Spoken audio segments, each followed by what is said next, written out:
ዓለም የፈራው ጦርነት ሌሊቱን ተጀምሯል። ይህ ጦርነት ሌላ መዘዝ ወደ ኢትዮጵያና ወደ ምስራቅ አፍሪካ ይዞ ብቅ ብሏል። በእስራኤል ስትደበደብ ያደረችው ኢራን ለበቀል እጇን ስታነሳ የአሜሪካ የጦር ሰፈሮችንም እመታለሁ ማለቷን፣ በዚህም በጅቡቲ የሚገኘው የአሜሪካ የጦር ሰፈር የዚህ ኢላማ እንደሚሆን እየተነገረ ነው። በዝርዝር እንመለከተዋለን። በአማራ ክልል የተለያዩ ቀጠናዎች በፋኖና በመንግስት ጦር መካከል የሚደረገው ውጊያ ተጠናክሮ ቀጥሏል። በ24 ሰዓት ውስጥ በክልሉ በተደረገው ውጊያ ወታደራዊ ኮንቮይ ወድሟል። በርካታ የጦር አዛዦችም ተጎድተዋል ተብሏል። በእንዲህ እንዳለ ጀነራል ታደሰ ወረደ ስልጣን እንዲያስረክቡ ውሳኔ ተላልፏል። በዝርዝር የምንመለከተው ሌላኛው መረጃችን ነው። በአዲስ አበባ አስገራሚ የእገታ ወንጀሎች ተፈጸሙ። በመኪና ገጭቶ አስቁሞ ከማገት እስከ አፓርትመንት በር አስከፍቶ የመውሰድ ወንጀሎች ተፈጽመዋል። በመዲናዋ ከዚህ የባሰም ነገር አለ እየተባለ ነው። ጉዳዩን የተመለከተ ዝርዝር መረጃ ደርሶናል፣ ወደ እናንተ የሚደመጥ ይሆናል። ሰላም ጤና ይስጥልን። በመላው የዓለም ክፍል የምትገኙ ክቡራትና ክቡራን የኢትዮስ ሚዲያ ቤተሰቦች እንደምን ቆያችሁ? እነሆ ከተለያዩ ታማኝ መረጃ ምንጮች የደረሱንን አሁናዊ መረጃዎች ይዘን ቀርበናል። ለቻናላችን አዲስ የሆናችሁ ካላችሁ ሰብስክራይብ አድርጉ፣ ቪዲዮውንም ላይክ እና ሼር በማድረግ ጀምሩ። በቀጥታ ወደ መረጃዎቹ አለፍን። እስከ መጨረሻው ተከታተሉን። ከመሃል አዲስ አበባ አስደንጋጭ መረጃ ተሰምቷል። በመኪና ገጭቶ አስቁሞ ከማገት እስከ አፓርትመንት በር አስከፍቶ የመውሰድ ወንጀሎች ናቸው የተፈጸሙት። አሁን የእገታ ወንጀሎች እጅግ ከመበራከታቸው የተነሳ ዜና መሆናቸው ጭምር እየቀረ መጥቷል። ታጋቾችና ወዳጅ ዘመድ ደግሞ ሕይወት ከማጣት ጀምሮ እጅግ አስጨናቂ የሆኑ ጊዜያትን እያሳለፉ ይገኛሉ። ከዚህ ጋር በተያያዘ ሚዲያችን በርካታ የእገታ ድርጊቶች ላይ ዘገባ ሲያቀርብ የቆየ ሲሆን ዛሬም ሁለት መሃል አዲስ አበባ ከተማ ላይ የተፈጸሙ አሳሳቢና አስደንጋጭ ድርጊቶችን እንዳስሳለን። የመጀመሪያው ድርጊት የተፈጸመው የዛሬ ወር ገደማ መካኒሳ ሚካኤል ተብሎ በሚጠራው አካባቢ ነበር። በስፍራው የሚገኘው ነባ ሸገር የሚባል ባርና ሬስቶራንት ባለቤት ልጅ የመኪናቸው መስታወት ሙሉ ጥቁር ሆኖ በሚንቀሳቀሱ ሰዎች ታግቶ ነበር። ድርጊቱን በስፍራው ሆኖ የተመለከቱ አንድ ግለሰብ ሁኔታውን ሲያስረዱ የሆቴሉ ባለቤት ልጅ መኪና እያሽከረከረ በነበረበት ወቅት ከኋላ በዚህ መስታወቱ ጥቁር በሆነ የጸጥታ አካላት መኪና መገጨቱን ይገልጻሉ። ከጸጥታ አካላት ውጪ ጥቁር መስታወት አድርጎ መንቀሳቀስ አይቻልም። ከኋላ መጥቶ የገጨው የደህንነት ሰው የተባለ መኪና በትራፊክ ደንብ ጥፋተኛ ሆኖ ሳለ ነገር ግን ልጁን ጥፋተኛ በማድረግ ይዘውት ሄደዋል ያሉት የዓይን እማኝ የሆኑት ግለሰብ ናቸው። አንድ ስሜም ሆነ መስሪያ ቤቴ አይጠቀስ ያሉ የከተማው የጸጥታ ተቋም ባልደረባ እንዲህ አይነት ድርጊቶች በስፋት እየተከሰቱ የክስ መዝገቦች እየተከፈቱ መሆኑን አረጋግጠዋል። ከዚህ ድርጊት ጋር በተያያዘ ታግቶ የነበረው ግለሰብ 1 ሚሊዮን ብር እንዲከፍል ተጠይቆ በመጨረሻም ከብዙ ንግግር በኋላ 200 ሺህ ብር ከፍሎ ልጁ ነፃ እንደሆነ ድርጊቱን በቅርብ የሚያውቁ ግለሰቦች ለሚዲያችን ተናግረዋል። ሁለተኛው ድርጊት የተፈጸመው ደግሞ ከቦሌ አትላስ ወደ ሩዋንዳ በሚወስደው መንገድ ላይ በሚገኝ አንድ አፓርትመንት ላይ ነበር። ከጥቂት ወራት በፊት ከአሜሪካን ሀገር ወደ ኢትዮጵያ ለጉብኝት የተጓዘው ግለሰብ የተከራየው አፓርትመንት ተንኳክቶ ሲከፍት ታግቶ ተወስዷል። አጋቾቹ ለበርካታ ቀናት ምንም ሳይሉ ቆይተው በኋላ 6 ሚሊዮን ብር ይከፈለን ብለው ይጠይቃሉ። ቤተሰብም ቶሎ ብንከፍል ሌላ ጨምሩ ሊሉ ይችላሉ ብሎ ጥቂት ቢያመነታም በኋላ ተሯሩጠው ገንዘቡን ያዘጋጃሉ። ለማን እንስጥ ሲባል ለአንድ ዕውቅ ሙዚቀኛ ስጡ እንደተባሉና ስም አይጠቀስ ላሉት ሙዚቀኛ ብሩን በአካውንት እንዳስገቡ ሚዲያችን አረጋግጧል። ከጥቂት ጊዜ በኋላ ግን ሙዚቀኛው ብሩን እንደመለሰና ይህም ማለት ታጋቹ የአሜሪካ ዜግነት ያለው ግለሰብ ተገድሎ ይሁን ተጨማሪ ገንዘብ ፈልገው ይሁን እንደማያውቁ ተናግረዋል።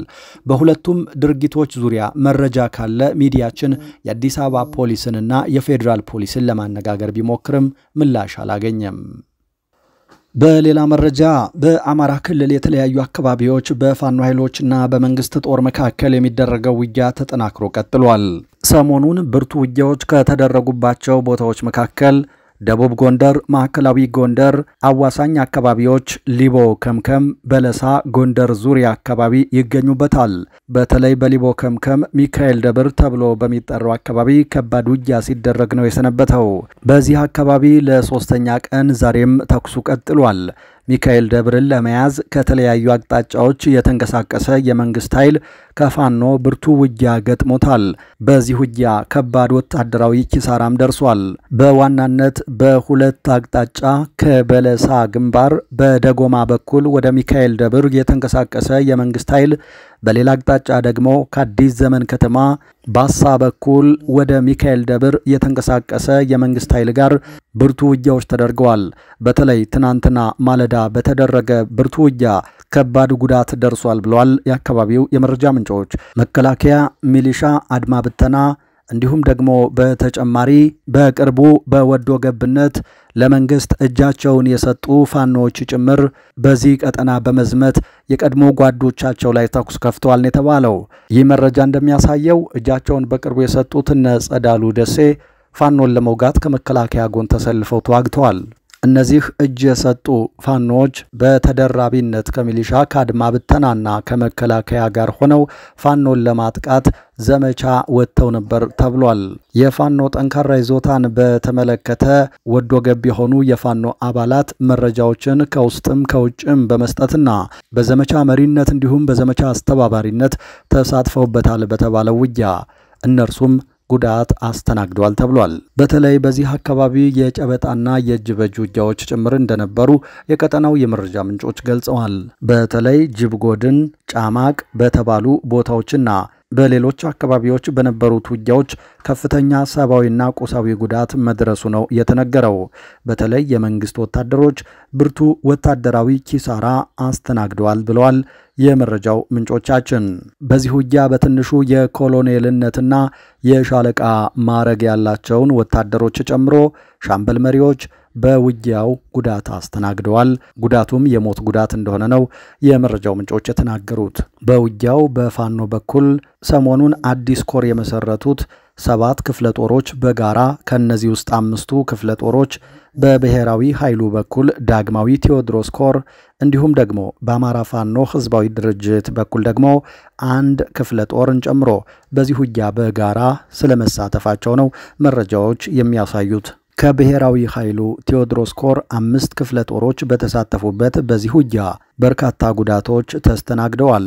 ወታደራዊ አዛዥን ጨምሮ በርካታ የመንግስት ኃይሎች ሙትና ቁስለኛ ሆነዋል። በተለይ ይላሉ የመረጃው ምንጮች ኩምበል ተራራ ተብሎ በሚጠራው አካባቢ ሰፍሮ የነበረ የመንግስት ኃይልና ይህንን እንደ ገዢ መሬት በመጠቀም በአካባቢው የከባድ መሳሪያ ድብደባ ሲያደርግ የነበረ የመንግስት ኃይል ጋር በተለያዩ ግንባሮች በተደረገው ውጊያ ከፍተኛ ጉዳት ተስተናግዷል። በሌላ መረጃ ጀነራል ታደሰ ወረደ ስልጣን እንዲያስረክቡ ውሳኔ ተላለፈ። የትግራይ ጊዜያዊ አስተዳዳሪ ሌተናንት ጀነራል ታደሰ ወረደ በአስቸኳይ ስልጣን እንዲያስረክቡ የነ ደብረ ጽዮን ቡድን ውሳኔ ወስኗል ነው የተባለው። ጀነራል ታደሰ ወረደ እንዲያስረክቡት የተጠየቀው ስልጣን ምንድነው የሚለውን በተመለከተ ፕሮፖዛል እንደተሰጣቸውና ፕሮፖዛሉን ግን ጀነራሉ እንዳልተቀበሉት የመረጃው ምንጮች ጠቁመዋል። ነገር ግን ጀነራል ታደሰ ወረደ ይህንን ፕሮፖዛል የማይቀበሉ ከሆነ የነ ደብረ ጽዮን ቡድን እርምጃ ወስዳለሁ እያለ ይገኛል። ጀነራል ታደሰ ወረደ እንዲመልሱ ወይም እንዲያስረክቡ የታዘዙት ስልጣን የትግራይ ታጣቂዎች ዋና አዛዥነታቸውን እንደሆነ የመረጃው ምንጮች ገልጸዋል። ጀነራል ታደሰ ወረደ ከክልሉ የጊዜያዊ አስተዳደር ፕሬዝዳንትነት በተጨማሪ የቲዲኤፍ ዋና አዛዥነታቸው አሁን ላይም በተጨማሪነት እንዳለ ይታወቃል። እነ ደብረ ጽዮን አሁን ላይ ታዲያ ጀነራሉን የቲዲኤፍ አዛዥ ልትሆን አትችልም፣ ይህንን ስልጣንህን በይፋ አስረክብ የሚል ጥያቄ አቅርበውለታል። እምቢ ካለ ደግሞ እርምጃ እንወስዳለን ማለታቸው ነው የተነገረው። ጀነራል ታደሰ ወረደ ከነ ደብረ ጽዮን ተሰጥቷቸዋል ከተባለው ትዕዛዝ ባሻገር ፕሮፖዛሉ ላይ ከአራቱ የትግራይ ታጣቂ የግንባር አዛዦች መካከል አንዱን መርጠው ወታደራዊ አዛዥ እንዲያደርጉና እሳቸውም በጊዜያዊ አስተዳዳሪነቱ ብቻ እንዲቀጥሉ ህወሓት ወስኗል ነው የተባለው። ይህንን ውሳኔ ጀነራል ታደሰ ወረደ አልተቀበሉትም። የነ ደብረ ጽዮን ቡድን ግን የማስፈጸሚያ ሰነድ ጭምር ሰጥቷቸዋል። ጀነራል ታደሰ ወረደ የማስፈጸሚያ ሰነዱን ተቀብለው ወሩረውታል። ይህ የበለጠ በነ ደብረ ጽዮን በኩል ብስጭት ፈጥሯል ነው የተባለው። በሌላ በኩል ዓለም የፈራው ጦርነት ሌሊቱን ተጀምሯል። ይህ ጦርነት ወደ ኢትዮጵያና ምስራቅ አፍሪካ ሌላ መዘዝ ይዞ መጥቷል።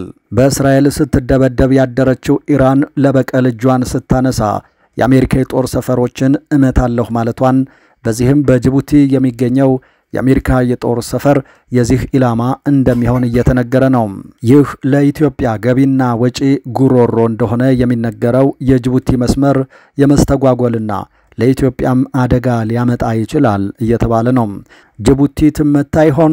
ጅቡቲያውያን በጥንቃቄ ጉዳዩን እየተከታተሉ ነው። ኢራን ግን በትሬን አሳርፋለሁ ማለቷ ተሰምቷል። ለዓመታት ዝግጅት የተደረገበት የእስራኤልና የኢራን ጦርነት በይፋ በውድቅት ሌሊት እስራኤል በኢራን የኒውክሌር ጣቢያዎችና የተለያዩ ወታደራዊ ኢላማዎች ላይ በከፈተችው በርካታ ጥቃቶች ተጀምሯል። በዚህም መሰረት እስካሁን የኢራን 3 የኒውክሌር ሳይንቲስቶች ጠበብቶችና 2 ወታደራዊ አመራር ጀነራሎች መገደላቸው የተረጋገጠ ሲሆን በሌላ በኩል አንድ የኒውክሌር ማብላያ ተቋምን ጨምሮ በዋና ከተማዋ ቴሄራንና መላው ሀገሪቱ ላይ የሚገኙ እጅግ በርካታ የኒውክሌር ፋሲሊቲዎችና የባሊስቲክ ሚሳኤል ማምረቻ ማቀነባበሪያ የምርምር ጣቢያዎች በእስራኤል አየር ኃይል ከጥቅም ውጪ ተደርገዋል። የእስራኤሉ መሪ ቤንያሚን ኔታንያሁም ኢራንን ለዓመታት ዝም በማለታችን አሁን ላይ እስራኤልን ከምድረ ገጽ ሊያጠፉ የሚችሉ 10,000 ኒውክሌር ፈንጂዎችን የታጠቁ አህጉር አቋራጭ ሚሳኤሎችን ለመታጠቅ ተቃርባለች ያሉ ሲሆን ከዚህ በኋላ ዝም ብለን አንመለከትም፣ የፈጀውን ጊዜ ፈጅተን ጥቃቶቻችን አጠናክረን እንቀጥላለን የሚል ጦርነት አውጀዋል። ኢራን በተገደሉባት ጀነራሎች ምትክ አዳዲስ ጦር መሪዎችን ስትሾም በቀሏም እየተጠበቀ ነው። ኢራን አሜሪካ አይዞሽ ባትላት እስራኤል ብቻዋን ይህንን ሁሉ ጥቃት አትፈጽምም በሚል በቀሏ በሁለቱም ሀገራት ላይ እንደሚሰነዘር አረጋግጣለች። ኢራን ዛሬ የበቀል ቀዩን ባንዲራዋን በመላው ሀገሪቱ መስጊዶች ላይ ሰቅላለች። የተፈራውና ብዙዎች የሰጉት ጦርነት በይፋ በውድቅት ሌሊት ነው የተጀመረው።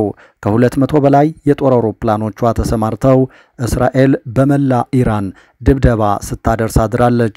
እንዳይከሰት በብዙ የተፈራው የዓመታት ዝግጅት የተደረገበት የእስራኤልና ኢራን ጦርነት በይፋ በውድቅት ሌሊት እስራኤል በኢራን የኒውክሌር ጣቢያዎችና የተለያዩ ወታደራዊ ኢላማዎች ላይ በከፈተችው በርካታ ጥቃት ተጀምሯል። በዚህም መሰረት እስካሁን ኢራን የምትሳሳለት ናታኒዝ የኒውክሌር ማብላያ ተቋምን ጨምሮ በዋና ከተማዋ ቴሄራንና በመላው ሀገሪቱ ላይ የሚገኙ እጅግ በርካታ የኒውክሌር ጣቢያዎችም የእስራኤል የጥቃት ኢላማዎች ሆነዋል። የእስራኤሉ መሪ ከዚህ በኋላ አንታገስም፣ ጦርነቱም ገና ለ2 ወራት ይቀጥላል ሲሉ ዝተዋል። የመካከለኛው ምስራቅ ግዙፍ የወታደራዊ ኃይል ባለቤቷ ኢራን በበኩሏ በመንፈሳዊ መሪዋ አያቶላህ ካሜኒ በኩል ኢራን እስራኤል ላይ ከባድ ያጸፋ ምላሽ እንደምትሰጥ ያስታወቀች ሲሆን የኢራን የዜና አውታሮች እንደገለጹት በጥቂት ሰዓታት ውስጥ ኢራን ይፋዊ ጦርነት እስራኤልና በቀጠናው ላይ ባሉ የአሜሪካ የጦር ካምፖች ላይ እንደምታውጅ ተናግረዋል። ይህ ጦርነት ለኢትዮጵያም ትልቅ ስጋት ይዞ መጥቷል። ጅቡቲ ላይ የጦር ሰፈር ያላት አሜሪካ በኢራን አይን ውስጥ ገብቷል። የጦር ሰፈሩ ከተመታ በጅቡቲ የባህር ወደብ በኩል ዕቃዎቿን የምታስገባውና የምታስወጣው ኢትዮጵያ ጉሮሮዋ ይዘጋል። ይህንን ተከትሎ ከባድ የተባለ ቀውስ ምስራቅ አፍሪካ ላይ ሊከሰት እንደሚችል ከወዲሁ ተንታኞች እየገለጹ ነው። በሌላ መረጃ የኦሮሞ ብልጽግና ወይም ኦህዴድ እንደ ሃጫሉ ሁንዴሳና እንደ በቲ ኡርጌሳ ሁሉ በፖለቲከኛው ታዬ ደንዳ ላይ የግድያ ትዕዛዝ ሰጥቶ እንደነበር መረጃዎች ወጡ። የቀድሞ የሰላም ሚኒስትር ደኢታ ታዬ ደንዳ ባለፉት ጥቂት ዓመታት 3 የግድያ ሙከራ እንደተደረገባቸው በድጋሜ ከመታሰራቸው በፊት ኮንቨርሴሽን የበይነ መረብ ጣቢያ ጋር ባደረጉት ቃለ ምልልስ መግለጻቸው ይፋ ሆኗል። ታዬ የመጀመሪያውና ሁለተኛው የግድያ ሙከራ የተደረገባቸው በ2014 እና በ2015 ዓ.ም ለጨፌ ኦሮሚያ ጉባኤ አዳማ ወይም ናዝሬት በሄዱበት ወቅት እንደሆነ ለኮንቨርሴሽን ተናግረዋል። ሶስተኛው የግድያ ሙከራ የተደረገባቸው ደግሞ በ2015 ዓ.ም ከጨፌው ጉባኤ አንድ ወር በኋላ መኖሪያ ቤታቸው አካባቢ እንደሆነ ነው አቶ ታዬ የገለጹት። ከስልጣን እንደተነሱ ሆኖም ከመታሰራቸው በፊት ሎን ኮንቨርሴሽን በሰጡት በዚሁ ቃለ ምልልስ ላይ ለጠቅላይ ሚኒስትር አብይ አህመድ በጻፉት ደብዳቤ ሆን ብለው ወንድማማቾችን እርስ በርስ የሚያጋድሉ ፋሽስት መሆኑን ተመልክቻለሁ ያሉት በራሳቸው ላይ ጭምር የተቃጣባቸውን ይህን የግድያ ሙከራ እያሰቡ እንደሆነም አቶ ታዬ ገልጸዋል። ሃጫሉ ሁንዴሳ ከተገደለ ዓመታት ቢነጉዱም ቤተሰቦቹ ፍትህ ሳናገኝ እንዲሁ ቀርተናል በማለት አሁንም አቤቱታ እያሰሙ ይገኛሉ።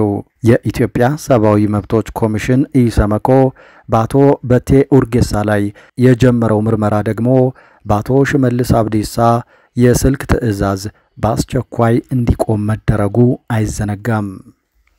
በሌላ ዜና የኢትዮጵያ መንግስት ኤርትራን የመውረር ፍላጎት አለው ሲሉ ወይዘሮ ፈትለወርቅ ገብረ እግዚአብሔር ተናገሩ። የህወሓት ማዕከላዊ ኮሚቴ አባልና ስራ አስፈጻሚ ወይዘሮ ፈትለወርቅ ገብረ እግዚአብሔር ወይም በቅጽል ስማቸው ሞንጆሪኖ ይህንን ያሉት በወልቃይት የተፈናቀሉ ዜጎችን ትናንት በጽህፈት ቤታቸው ተቀብለው ሲያነጋግሩ ነው። ሞንጆሪኖ ከተፈናቃዮቹ ጋር ባደረጉት ውይይት 4 ክረምት በመጠለያ ጣቢያ አሳልፋችኋል፣ ለ5ኛ ክረምት ግን ያ እንዳይደገም ጠንክረን እየሰራን ነው፣ ወደ ቀያችሁ የምትመለሱበትን ሁኔታ ለማመቻቸት የተቻለንን ሁሉ እናደርጋለን ብለዋል። ሞንጆሪኖ በዚሁ ጊዜ ከ6 ዓመት በፊት የኤርትራ ጦር ከግዛታችን ይውጣ ብለን በተደጋጋሚ አቤት ስንልና በአፍሪካ ህብረት ፓናል ላይ ጭምር ጥያቄ ስናነሳ የኢትዮጵያ ባለስልጣናት ኤርትራውያን ያሉት ባልጀርሱ ስምምነት መሰረት በተፈረደላቸው መሬት ላይ ነው፣ የኛን መሬት አልወረሩም ብለው ምላሽ ሰጡን ብለዋል።